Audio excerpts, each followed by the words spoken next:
You're listening to the Amazing Facts Daily Devotional. Today's topic, Lucy. Lucy is no stranger to grief and loss. At the age of 14, she lost her older sister and her sister's 3 children in a house fire. Later, she suffered the death of her mother. Shortly after this, her daughter-in-law died suddenly, leaving Lucy's son alone with 2 children. My world was being torn apart, Lucy says. My head was in a constant spin. Lucy was inconsolable and wanted to see no one. When she decided to reach out to the pastor of her church, she learned that he too had passed away 2 months earlier. It seemed that everywhere Lucy turned, there was more loss.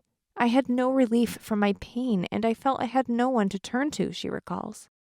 Thinking about death and wanting to die, Lucy did an internet search asking the question, what happens when we die?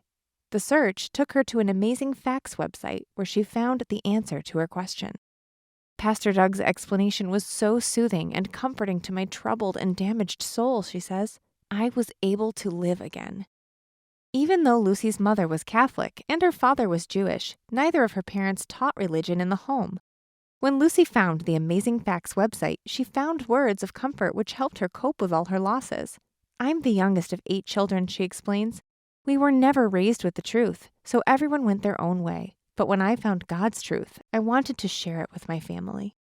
Unfortunately, Lucy's desire to share her joy was met with laughter and scoffing. She recalls the sadness of trying to share the truth about death with her brother.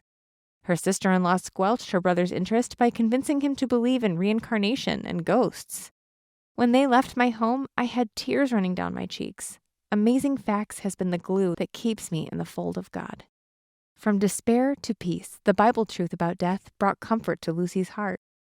As she continues to grow, she shares, my goal is to live my life in the character of Jesus and teach what I have learned to anyone who is willing to receive it. Have you ever suffered a deep loss and felt overwhelmed by grief? Jesus will put his comforting arms around you. Ask him to come close, and he will. Our key Bible text today comes from John 16:33. These things I have spoken unto you, that in me ye might have peace. In the world ye shall have tribulation, but be of good cheer. I have overcome the world. Thank you for listening to the Amazing Facts Daily Devotional.